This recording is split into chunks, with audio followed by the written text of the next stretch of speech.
La, la, la, la. We're getting grown, y'all. And grown, a lot of people talking about adulting. It's hard to adult. Well, guess what?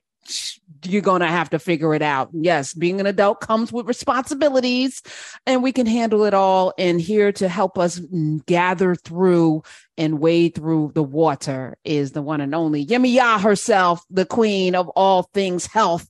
She is the CEO of Calabash Tea and Tonic in Washington, D.C. And you can go to calabashtea.com to see all of the goodness that Dr. Sunyatta Amen produces. Hello and welcome. Hello, hello. Thank you for having me.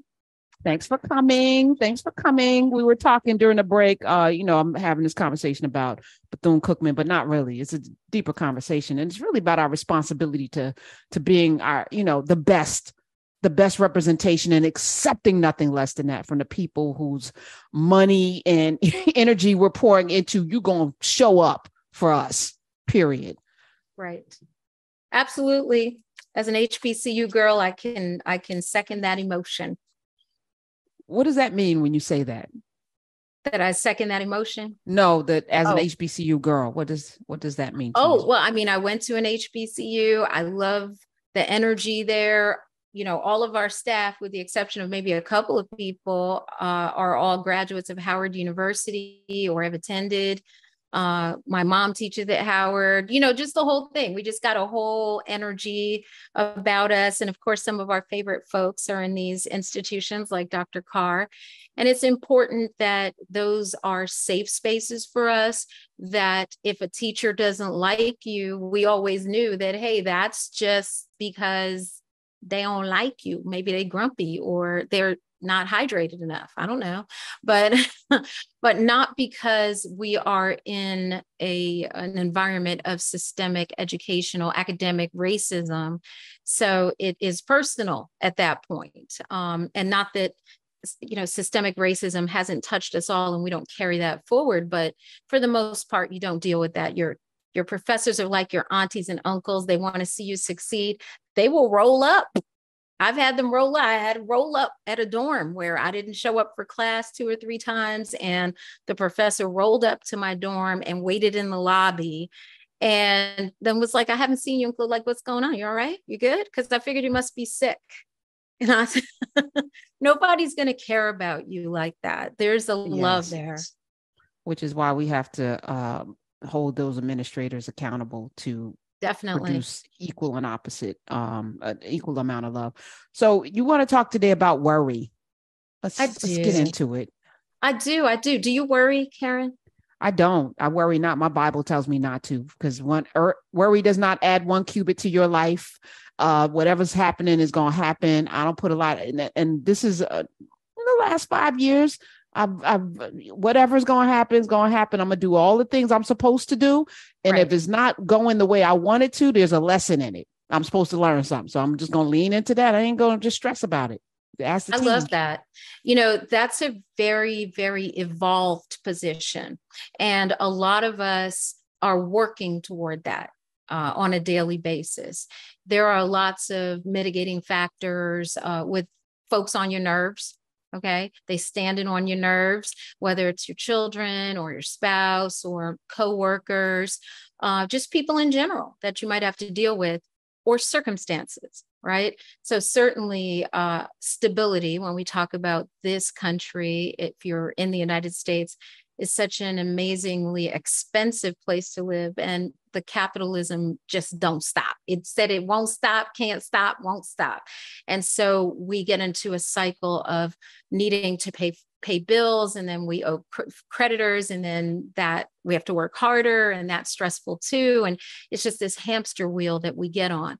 And even with our worry, we get on hamster wheels where we're concerned. But, nature's action of worry in our hearts is really the intellectual side of anxiety, right? It's how we're thinking about it. So worry is the intellectual side of anxiety.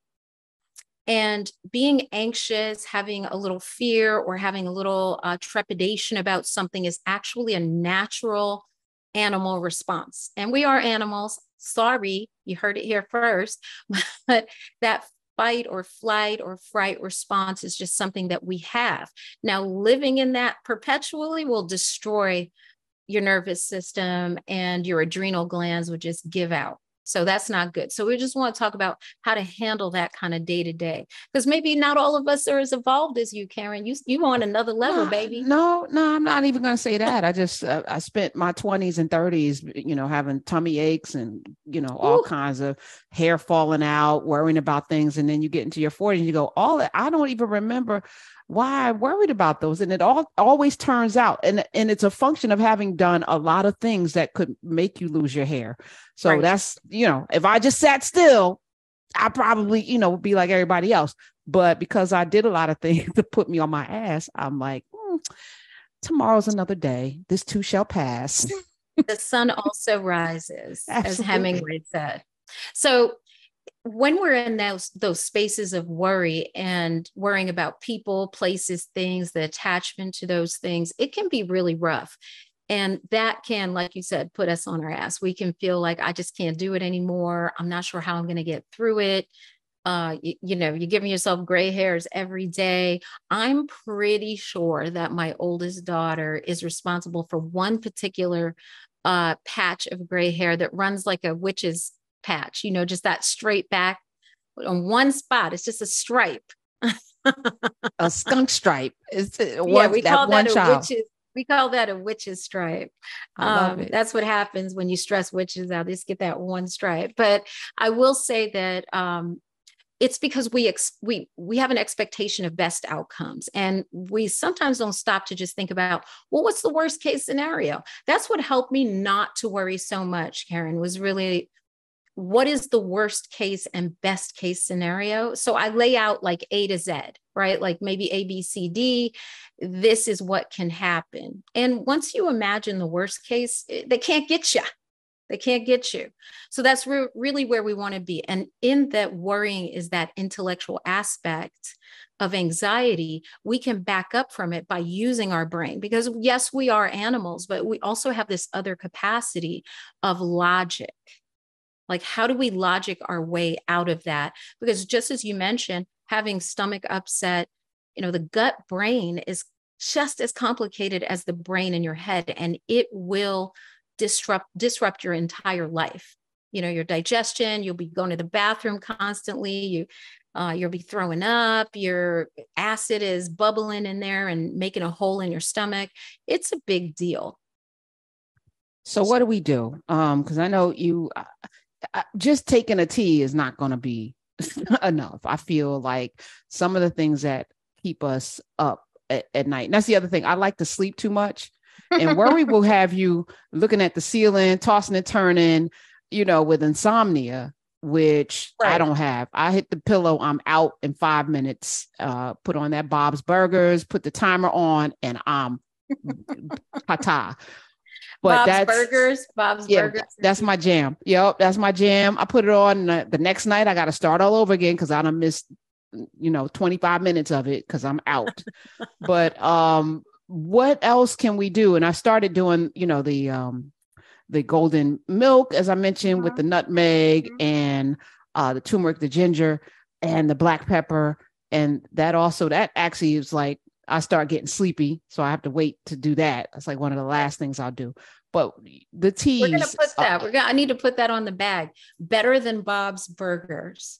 It's the combination, like your alchemy. Right. So what solutions or suggestions do you have for the people today? Well, formulating plans, right? So if we have worst case scenarios, A through B, C, D, right?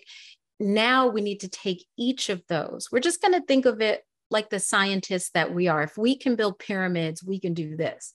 So if A happens, here are the possible solutions or next step, B, C, D, etc. And if we map it out like a schematic, then we can scientifically move our way through.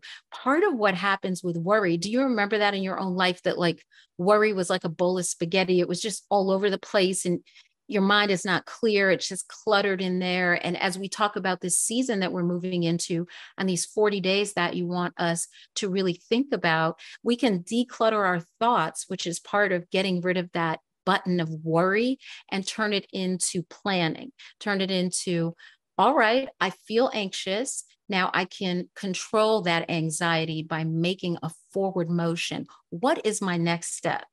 And so we're plotting it out like chess instead of just throwing pieces on the ground and trying to figure out how to pick up with the ball like onesies and twosies like jacks, right? Yeah, We don't I want think to. a lot of us don't play chess or worry, which I favor over chess because it's an Yeah. African centered game Mhm. that also requires you to think not just steps ahead, but also to think in such a way that you leave your opponent with something to eat. That's Right. a whole other exercise. Like, how do I win and still leave you with one seed?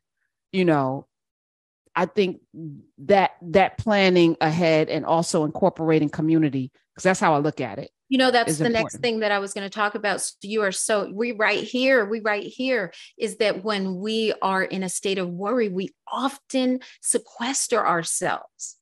And especially at a time of year like this, after we've had to be outgoing for the holidays or we're having lots of feelings. And in the winter, we tend to go more introspective. We will sequester ourselves. And instead of involving community, saying, you know what, I'm worried about this thing and I need some help. I need to, even if you can't do anything about the situation, you can help me think it through. And I love when my friends call on me for that. They'll start with, I didn't want to bother you. I know you're busy, but I want to run this past you. And I love it. I'm like, please do run it past me so we don't have to get bail money up together. We don't have to do none of that.